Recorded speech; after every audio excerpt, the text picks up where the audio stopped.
Hello everyone, myself Nisha. Welcome to all of you on this online platform of Vidya Group. तो आज के class में हम लोग एक नया चैप्टर स्टार्ट करने वाले हैं। नया तो नहीं बोल सकते क्योंकि इस वाले चैप्टर की 2 से 3 क्लासेस हमारी कंप्लीट हो चुकी हैं, यानी कि उसी सीरीज में एक नया पार्ट है ना, जो टॉपिक हमने स्टार्ट कर रखा है उसी टॉपिक का एक नया पार्ट आज के क्लास में हम लोग करने वाले हैं। और मैम टॉपिक कौन सा है? टॉपिक हमारे पास में वो है जो बच्चे 2 से 3 क्लासेस जो कंप्लीट हो चुकी हैं, आई थिंक 3 क्लासेस हो चुकी हैं। जिस बच्चे ने वो 3 क्लासेस देखी हैं उसको तो पता होगा कि आज के क्लास में कौन सा टॉपिक स्टार्ट करेंगे, और जिसने नहीं देखी उसके लिए भी कोई दिक्कत की बात नहीं है, मैं बता ही देती हूँ। ठीक है, आज की क्लास में हम लोग स्टार्ट करेंगे हमारा टॉपिक जिसका नाम है रेशियो एंड प्रपोर्शन। हिंदी में इसको बोला जाता है अनुपात और समानुपात। बहुत प्यारा सा टॉपिक है, बहुत अच्छा सा टॉपिक है। अगर मैं बात करूं कि मैम अगर हमने वीडियो पीछे वाली नहीं देखी है, यानी कि लास्ट 2 से 3 क्लासेस को अगर हमने नहीं देखा है, तो क्या हमारी ये वाली क्लास नहीं होगी? ऐसा कुछ भी नहीं है, क्योंकि यही तो हमारी क्लास की खासियत है ना। अगर कोई बच्चा ऐसा है जिसने कि लास्ट के क्लासेस को कंप्लीट नहीं किया है, तो वो भी इन वाली क्लासेस को बहुत अच्छे से कर सकता है। ऐसा कोई भी क्वेश्चन, मैं तो मानती हूँ कि ऐसा कोई भी क्वेश्चन नहीं आप लोगों को देखने को मिलेगा जहां पर कि कोई डाउट हो कि मैम ये चीज़ कैसे आई, 1 यूनिट की वैल्यू कैसे निकाली, कैसे आप लोग इन सभी चीज़ों को पुट किया। ऐसी कोई भी दिक्कत मुझे तो नहीं लगता कि आप लोगों को आएगी। ठीक है, फिर भी अगर आती है तो आप मुझे कमेंट सेक्शन में बता सकते हो कि कहाँ से क्या दिक्कत चल रही है। चलिए, अगर हम बात करें कि टॉपिक का कितना इंपॉर्टेंस है हमारे एग्जाम के पॉइंट ऑफ व्यू से, अगर मैं बात करूं एसएससी या फिर किसी भी स्टेट एग्जाम की, तो जो आपका ये चैप्टर है रेशियो एंड प्रपोर्शन, बहुत ही इंपॉर्टेंट चैप्टर है। इंपॉर्टेंट ये चैप्टर तब बनता है जब यहाँ से मतलब ना इतने सारे टाइप के क्वेश्चंस बनते हैं, वैरायटी ऑफ क्वेश्चंस हमें देखने को मिलती है रेशियो एंड प्रपोर्शन से। अपने आप में थोड़ा सा wide topic, wide in the sense variety ज़्यादा है, तो उसकी वजह से थोड़ा सा वाइड तो बोल ही सकते हैं। ऐसे कैसे क्वेश्चंस आते हैं, जैसे मैं बात करूं एज वाले क्वेश्चंस हैं वो इसमें आएंगे, इसके अलावा कॉइन्स वाले क्वेश्चन हो गए, रेस वाले क्वेश्चंस हो गए, इसके अलावा आपके रेशियो से रिलेटेड डायरेक्ट वैल्यूज पूछी जाती हैं वो हो गया, या फिर इसके अलावा प्रॉपर प्रपोर्शन से भी क्वेश्चंस आते हैं। मेन प्रपोर्शनल पूछ लिया, थर्ड प्रपोर्शनल, फोर्थ प्रपोर्शनल, इस टाइप की बहुत सारी चीज़ें आप लोगों से पूछी जाती हैं। यही हमारे पास में रेशियो एंड प्रपोर्शन के अंदर है। इंपॉर्टेंस बस यही है कि इसके अंदर वैरायटी ऑफ क्वेश्चंस देखने को मिलती है, वैरायटी बहुत सारी है, यानी कि टाइप बहुत सारी हैं। तो खासियत तो यही है ना। कोई भी क्लास ऐसी नहीं होगी जिसमें कि एक ही वैरायटी का क्वेश्चन हो या इस टाइप से। हर एक वैरायटी को बहुत अच्छे से हम लोग क्लियर करेंगे कि किस टाइप के क्वेश्चन को हमें कैसे करना है, उसका बेसिक मेथड क्या है, और अगर हमें वही क्वेश्चन पेपर में देखने को मिले तो पेपर के पॉइंट ऑफ व्यू से कैसे क्वेश्चन को उड़ाना है। ठीक है, सो बात करें अगर हम लोग सबसे पहले क्वेश्चन की, यानी कि क्वेश्चन नंबर फर्स्ट की, डायरेक्ट क्वेश्चन ही करेंगे। कॉन्सेप्ट का कुछ रोल नहीं है, कॉन्सेप्ट पहले की बहुत सारी क्लासेस में हम लोग देख चुके हो, तो मुझे नहीं लगता कि आज कॉन्सेप्ट बताने की कोई ज़रूरत है। बट हाँ, इतनी बात ज़रूर है कि किसी भी बच्चे के ये नहीं रहेगा कि मैम ऊपर से जा रहा है, कुछ समझ ही नहीं आ रहा। वो वाली दिक्कत किसी सिंगल स्टूडेंट को भी नहीं आएगी, इतना तो मुझे भी पता है ना, इतना कॉन्फिडेंस तो मुझे भी है खुद पे। तो चलिए, जहाँ जो भी नया कोई फॉर्मूला यूज़ होगा, कोई नया कॉन्सेप्ट यूज़ होगा, वहाँ पर उस चीज़ को मैं बहुत अच्छे से एक्सप्लेन कर दूँ। क्लियर? चलिए फिर स्टार्ट करते हैं क्वेश्चन से, क्वेश्चन नंबर फर्स्ट से।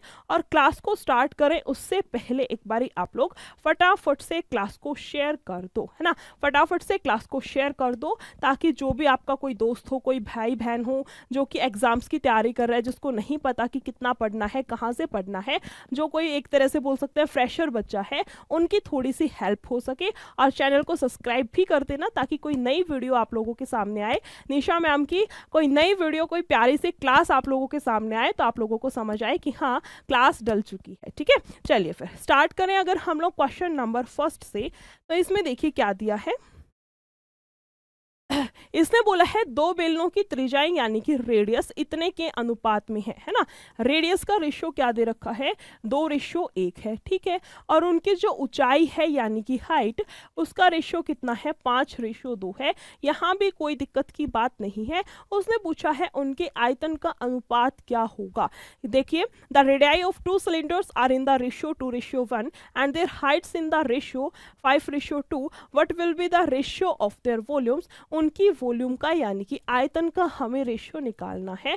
बस इतनी सी बात है ना। क्वेश्चन ये वाला ना हमें कई बार मेंसुरेशन के अंदर भी देखने को मिलता है और किसी किसी बुक में इस टाइप के क्वेश्चंस को आपके रेशियो के अंदर भी रख देते हैं। क्लियर हुआ? चलिए, इसका मतलब आपको क्वेश्चन निकालने के लिए आयतन यानी कि वॉल्यूम ऑफ सिलेंडर पता होना चाहिए। मैम वॉल्यूम का फॉर्मूला होता है हमारे पास में, क्या आएगा यहाँ से, पाई आर स्क्वायर एच, है ना। पाई का कोई रोल नहीं है, इसको हटा दो क्योंकि कांस्टेंट वैल्यू है। सिर्फ और सिर्फ बात करेंगे आर स्क्वायर और एच पर। यहाँ से देखो कितना आएगा, आर का स्क्वायर 2 दूनी 4 और 4 की 5 से गुना कराएंगे 20, है ना। यहाँ से कितना आएगा हमारे पास में 2। इसने पूछा है रेशियो कितना आएगा, यानी कि हमें इन वैल्यूज को और काटना है और छोटा करना है और एट द एंड या फिर बोल सकते हैं फाइनली आंसर कितना आएगा आप लोगों का, ऑप्शन नंबर सी, है ना। जिस भी बच्चे का ऑप्शन नंबर सी आया है वो बिल्कुल सही आंसर आया है। आई होप सबसे पहला क्वेश्चन था हर एक बच्चे को क्लियर हुआ होगा। वैसे तो सारे क्वेश्चंस क्लियर होंगे, है ना, वैसे तो सारे ही क्वेश्चंस बहुत बढ़िया तरीके से क्लियर होंगे, बट नहीं, पहला क्वेश्चन था एक तरह से शगुन वाली चीज थी। चलिए नेक्स्ट क्वेश्चन पर आते हैं, क्वेश्चन नंबर 2। इसका आंसर करिए कितना आएगा। ऐसा कुछ नहीं है, क्वेश्चन में बहुत कुछ लंबा सारा दे रखा है, हमें पता ही नहीं कैसे निकालना है। बहुत प्यारा सा क्वेश्चन है, बस हमें डिजिट्स को वहां पर वैल्यूज को पुट करना है। क्लियर हुआ? चलिए, इसने बोला है A ratio B ratio C की वैल्यू इतनी है और इन सब की वैल्यू इतनी है, what is the value of B, तो बी का मान क्या है। प्यारा सा क्वेश्चन है। प्यारा क्यों है? क्योंकि इजी है, कुछ करने की जरूरत ही नहीं है। कैसे, देखो यहाँ ना, यहाँ पर क्या दे रखा है, ये वैल्यू किसकी हो गई, ए की, ये हो गई बी की और ये हो गई सी की। ठीक है, इसमें ना पुट कर दो आप, ये जो फ्रैक्शन एक तरह से दी है इक्वेशन, इसमें पुट कर दो, कितना आएगा, जैसे कि 5 बी की वैल्यू है 3, तो 5 दिया कितनी हो गई 15, है ना। फिर क्या है माइनस का ए की वैल्यू कितनी है 2 और फिर कितना है प्लस का 2 सी की वैल्यू कितनी है 5, तो 5 की 2 से कराऊंगी तो कितना आएगा 10, है ना। यहाँ से देखिए टोटल कितना आएगा हमारे पास में 13 और 10 कितना 23। हमारे अकॉर्डिंग तो मैम टोटल 23 आया है, बट क्वेश्चन के अकॉर्डिंग टोटल कितना है 115 है। इसका मतलब ये कटेगा 1 पे और ये 23 से जाएगा 5 पे, यानी कि 1 यूनिट की जो वैल्यू है, या फिर हिंदी में बोल सकते हैं जो आपका 1 यूनिट का मान है उसकी वैल्यू कितनी आएगी, यहाँ से 1 = 5, 1 यूनिट की वैल्यू बन गई 5। 1 यूनिट की वैल्यू आने के बाद तो ना रेशियो इतनी प्यारी चीज है, उसके बाद तो कुछ भी पूछ ले, हर एक चीज की वैल्यू बहुत ना आसानी से हम लोग निकाल सकते हैं। ठीक है, इसने बोला था तो बी का मान क्या है, बी की वैल्यू कितनी है, बी की कितनी थी, यहाँ से उठा लो, किसके बराबर है 3, है ना। 1 यूनिट की वैल्यू 5 है तो 3 यूनिट की वैल्यू कितनी आएगी, यहाँ से हमारे पास में 15, है ना। 3 यूनिट की वैल्यू कितनी आएगी, यहाँ से हमारे पास में 15, या फिर बोल सकते हैं ऑप्शन नंबर ए, जिस किसी का भी आंसर है वो बिल्कुल सही है।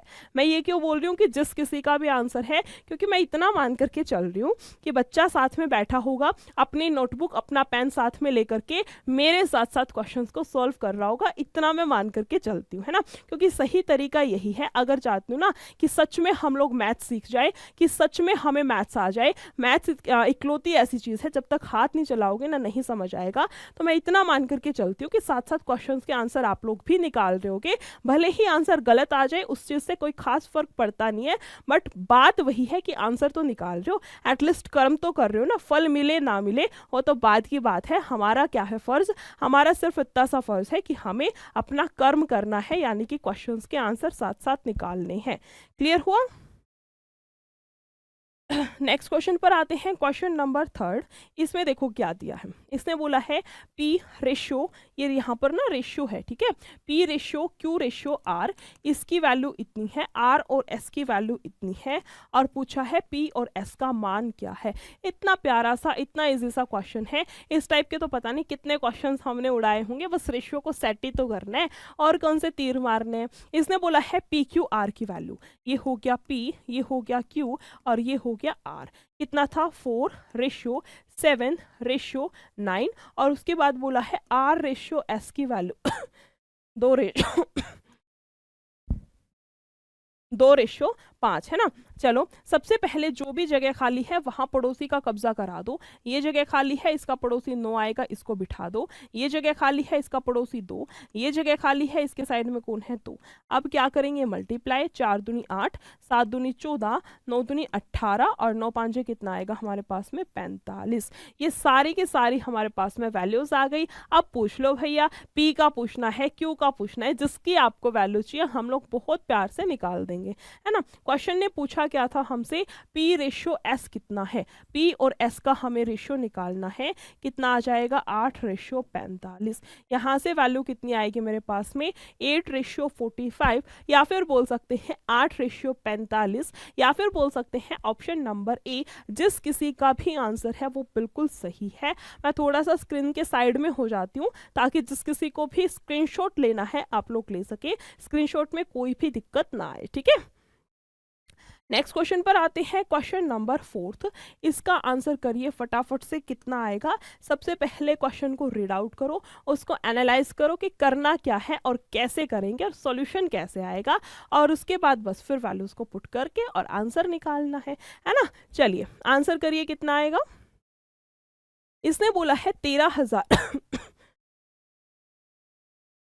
13,000 को XYZ में इस प्रकार विभाजित किया गया कि x के हिस्से का 2 गुना। यहाँ से पकड़ लो क्वेश्चन को, है ना, क्वेश्चन को यहाँ से पकड़ लो, x के हिस्से का 2 गुना यानी कि 2x, है ना। बोला है y के हिस्से के 3 गुना के बराबर है, y के हिस्से के 3 गुना के बराबर है, और बोला है जो z के हिस्से के 4 गुना के बराबर है। जो y है ना वो z के हिस्से के 4 गुना के बराबर है, तो y का हिस्सा कितना है, बस इतना सा हमें काम करना है, ठीक है। इतना सा हमें यहाँ पर काम करना है। कितनी आएंगी वैल्यूज, देखो अगर मैं यहाँ से निकालूं x की वैल्यू, है ना, अगर x की वैल्यू निकालनी है तो x को छुपा लो, बचे हुए 2 की गुना 4 तिया 12, है ना। y की वैल्यू निकालनी है, y को छुपा लो, 4 और 2 की गुना कराएंगे 8, और z की वैल्यू निकालनी है, z को हटा दो, 3 दूनी कितना आएगा हमारे पास में 6 आएगा। यहाँ से रेशियो को थोड़ा सा छोटा कर ले, यहाँ से जाएगा कितने पे 6:4:3। वैसे तो इस वाले रेशियो से भी कोई दिक्कत आने वाली नहीं थी, बट बात वही है, क्यों फालतू में चीज़ों को एक्सटेंड करना, कैलकुलेशंस को बढ़ाना, बस वही एक छोटा सा मोटिव है। उसके बाद पूछ रखा था y का हिस्सा कितना है। टोटल देखो यहाँ से कितना बनेगा, 6 4 10 और 3 13, हमारे अकॉर्डिंग 13 आया है, क्वेश्चन के अकॉर्डिंग कितना आया है 13,000, यानी कि 1 यूनिट की वैल्यू कितनी आएगी हमारे पास में 1,000। पूछा क्या है y का हिस्सा, यानी कि 4 यूनिट की वैल्यू निकालनी है। जब 1 यूनिट की वैल्यू हमारे पास में 1,000 है तो क्या 4 यूनिट की वैल्यू 4,000 नहीं बनेगी, है ना। जब 1 यूनिट की वैल्यू हमारे पास में कितनी है 1,000, तो 4 यूनिट की वैल्यू कितनी आ जाएगी, ऑब्वियसली 4,000।